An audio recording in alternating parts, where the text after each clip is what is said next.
What up, you lab rats? This is episode number 104. And today we're going to talk about consuming other people's content. Is that poisonous? Stay tuned.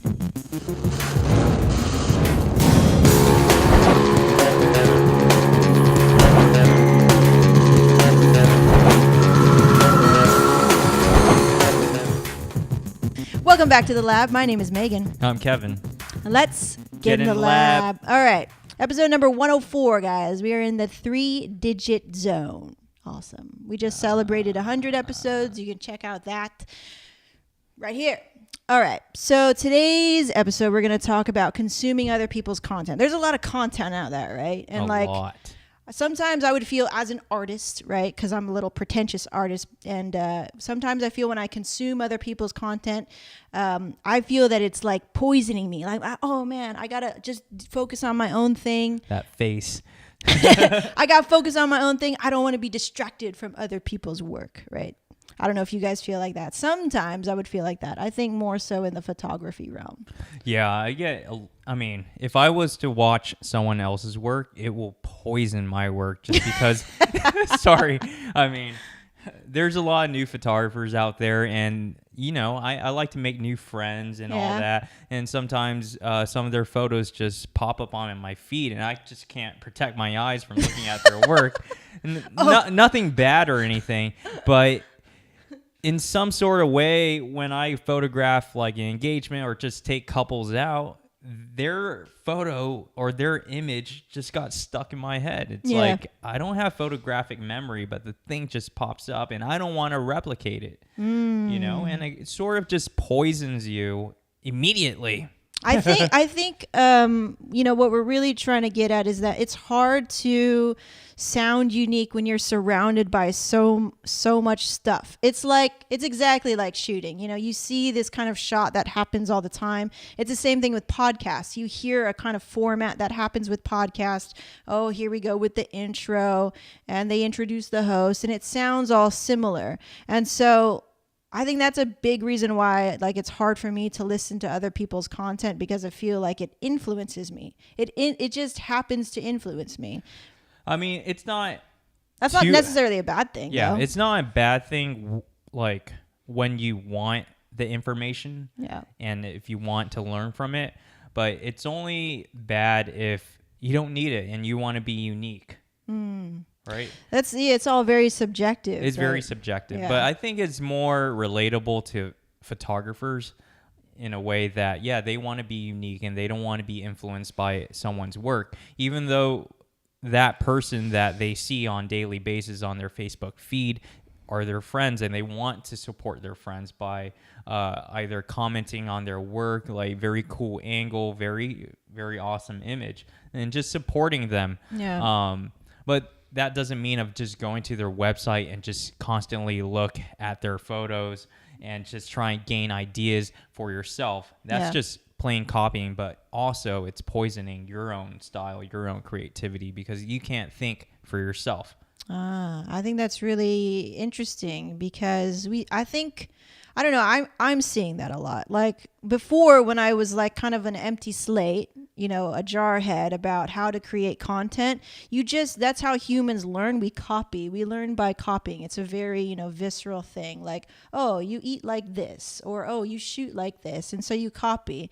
And there comes a point where you got to cut it off. And we've probably talked about this a lot, but like this becomes an issue when you cut yourself off completely and you don't allow for criticism or feedback, because you're saying, I'm too good, I gotta do my own thing. So there's a line there as well. Like, where do you draw the line at where, you know, you're taking in new content to grow and not to just copy? And when you cut yourself off, like you could isolate yourself easily because you think you are too good, or you're too this, or you're too that, or I'm untouchable as an artist. It's good to have that confidence that you're able to produce something good. Yeah. And that you know yourself is good. What if you're not good? If you don't know yourself, you're not good, then you're in the wrong field. But you see, there's the kind of caveat, right? So it's self-awareness. Yeah. And an ability to go, is my work, is my content good enough? And who judges that? That's a little kind Your of hard. customers that aren't photographers judge you for that. And they have pretty clean slate in their own eyes. Yeah. They know what they want. Sometimes, but not all the clients are going to give you criticism because what they see is not basically what you see, and they think you're amazing. It's just how you brand yourself, right? And that's where it kind of, there's a balance between branding yourself and being poisoned by someone's work.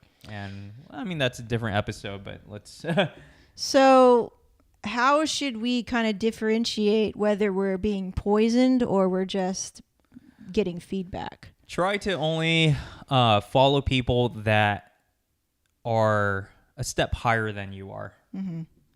What they're currently doing that you're not doing. And they're always inspiring you. Follow those people that inspire you. And for me, I don't look at anyone else's that I don't look at anyone else's work that won't inspire me, because that's basically work that will poison my work. So I always kind of strive and look at people that captures fantastic images, images that are mind-blowing, where I can't even replicate it if I wanted to, because they were in that particular setting, and that setting is not here in California.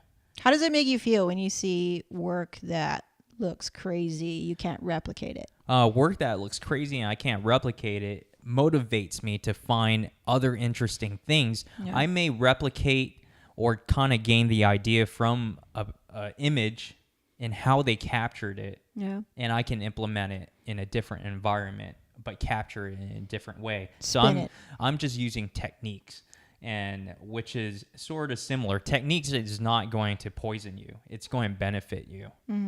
Yeah, spinning it. I think you can climb up a wall one way, right? You can solve the problem one way, and then there's all kinds of ways that you can kind of go about it. So you have this goal, and you're here, and you can have all these different ways and journeys on how to get there, and you can spin it. And I think it's up to you to have that that self-awareness to go, okay, these are the ways that have been traveled. Where's my way? And you got to go out there and create it. Right. I think that's really important too. And which is very sort of relates back to true artists like Van Gogh or just any of those artists back in the past. And the methods that they are using, those techniques and how they painted, are being used today by some artists. They're inspired by them. But they're using their technique and they're spinning it their own way. Right. So they're venturing off for someone that is huge, 5 steps higher than them, that inspires them, versus looking at someone within their peers that are also starting out. That's not that inspirational. Right. And that will poison their work, if that makes any sense. Right. I find it hard, like, as I kind of, I don't know, there is a ladder, right? There is a kind of like ladder there where you go, oh, that person's a beginner, that one person's a rising star, this person's established. And as I find myself moving up this ladder in whatever way that I am, like, it's hard for me to, I guess, consume the content of others that are still at this stage. And I almost feel bad, right? It's like YouTube. Like, you want to follow everybody, but then now your feed is flooded with stuff that does not, like you said, does not inspire you, does not push you. And it feels bad, like, leaving them behind almost. Like, I almost feel bad for that. And I should only be surrounding myself with the best people. And it's like this kind of like shark mentality. I don't know. I feel guilty about that. Do you feel that? Yeah, I feel that. I mean, you want to support everyone as much as possible, but it's just basically the bottom line is interest versus disinterest. So if you're disinterested in something, those stuff are going to poison your work. It's actually going to kind of influence you in a way that you don't want to be influenced. Versus something that you're interested, you're going to try to reach that place, which will motivate you to grow, versus being disinterested and kind of pulls you down. And when you're up there, when you're at the level that you want to be, Yeah. it gets a little difficult to try reach higher and higher. But when you're at a plateau, something has to change. And during that time, sometimes those disinterested content that you normally see can pull you down because you're stuck right there. Right. Yeah. That's interesting. So like when you were first, shooting, right? And you were at this level, right? Whatever that level is, beginner level. And then you had friends who were at that same level. And there's then you started to kind of rise, right? And then what happened to those other people? What happened to those relationships? How did that change? It sort of dispersed. Yeah. Yeah, everyone kind of went their own direction. But I feel when I was at the beginner level, there was so much growth. There was so many potential ways to kind of mold your style, mold yourself as a photographer. Yeah. So, but once you find your style, it's a matter of time to hold on to that creativity and try to accelerate. Yeah. And that's the difficult part of being an artist is what else can you produce that's more mind-blowing or more emotional attack or just anything. Yeah. Do you ever feel like as you were kind of rising the ranks to becoming established, like I was talking about, like leaving others behind or having that feeling of leaving others behind? Did you ever run into that? No. I mean, it's kind of a different position. Yeah, it's very different because how we started photography. Yeah. We never sort of network with a lot of photographers. We didn't at all. Since like a year ago. Yeah. So I haven't been around in like a photography community and hanging out with others until probably later last year and then more this year. Yeah. So it's a little weird of a start because when we started, we were really young and it's hard to say. Yeah. Whereas there's some photographers that start at an early stage and want to be a part of that community. Right. Because, I kind of fear it because there's this unsaid kind of thing that happens when you get big and all this stuff. Like I see some content creators, like it feels like they're too good to even say hi. They've become arrogant, right? Because they think they're too big, that they have to surround themselves with certain people, which I understand, like that's totally legit. However, you alienate certain people by doing that, right?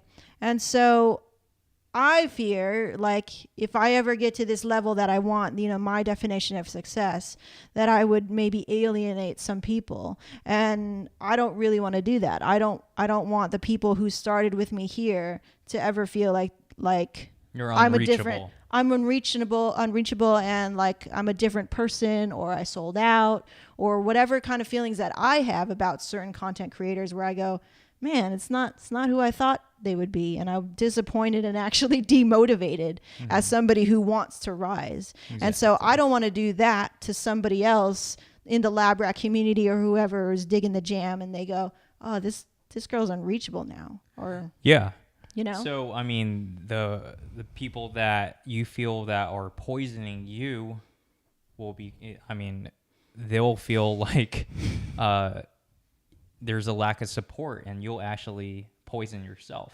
Right. It's like a very, vicious cycle. It's very tricky. Yeah. And I want to be careful about that. And so I don't know, maybe it starts by having this conversation. And this is something I don't think a lot of people really talk about on a show, right? This is something that you kind of whisper when you're, after you've had a couple of drinks or something like that. But I think here in the lab rat community, we can change that, where it's like, it's not about reaching this level where I'm untouchable and I'm super cool and everybody has to do what I say. This is a community. There is no levels in how people should see it. I want to disrupt that, with what we do and Get in the Lab. I want to disrupt that. It's like, it is about obtaining your idea of success, your definition of success, which on a lot of levels I've already attained. But at the same time, like the people that reach out to me, I still want them to be able to do that 5 years down the road. Yeah. And how we can relate to this is stop with this lower class, middle class, and this high mentality. Class. Yeah. But of these three levels. Yeah. And that is like being applied to business as well. Yeah. And within each industry and how beginners, intermediates, Beginner, advanced, yeah. I'm or so tired of this pros, word. we'll stop all that level, Yeah. and everyone should grow on their own and support each other. I think, and it's crazy too, because the fans, you guys, you put labels on the creators and say, I knew that person when they were just a little fish in the sea, and now they're a big dog, right? So we use this language, and I think it's up to us as a community. It can't just be one person to relabel, to repackage, right? Like to look at the world that is this that we're doing, business, whatever we're doing, in a different angle, in a different perspective, where it's just community. But I think it's going to be really difficult, but it starts here. It starts with a conversation, right? Mm-hmm. So, interesting topic. I think I'm learning very well who's genuine and, who's really serving and who's just serving themselves. And that's interesting as well. At the same time, like, it just makes me more aware, and to be really accountable to our true purpose here on Get in the Lab. So that was our episode. Anything else? I believe that's it. I think you're doing a wedding season now. It's in full swing. Yeah, it's in full swing. Okay, a lot cool. of edits. A lot of edits, yeah. And let's see what else is going on. The workshop, we're going to sit down together. We're going to look at our calendars and pick a date, something that works for us. And look forward to more promotional videos or more informational videos about what's going to go down with the workshop. I want to be as transparent as possible, so ask me your questions. And I think moving forward, look forward to tomorrow's episode on Throwback Thursday. So thank you guys for hanging out. I really appreciate it. We're lucky to have you. Once again, my name is Megan. And I'm Kevin. Reminding you to get in the lab. We'll see ya. Ciao.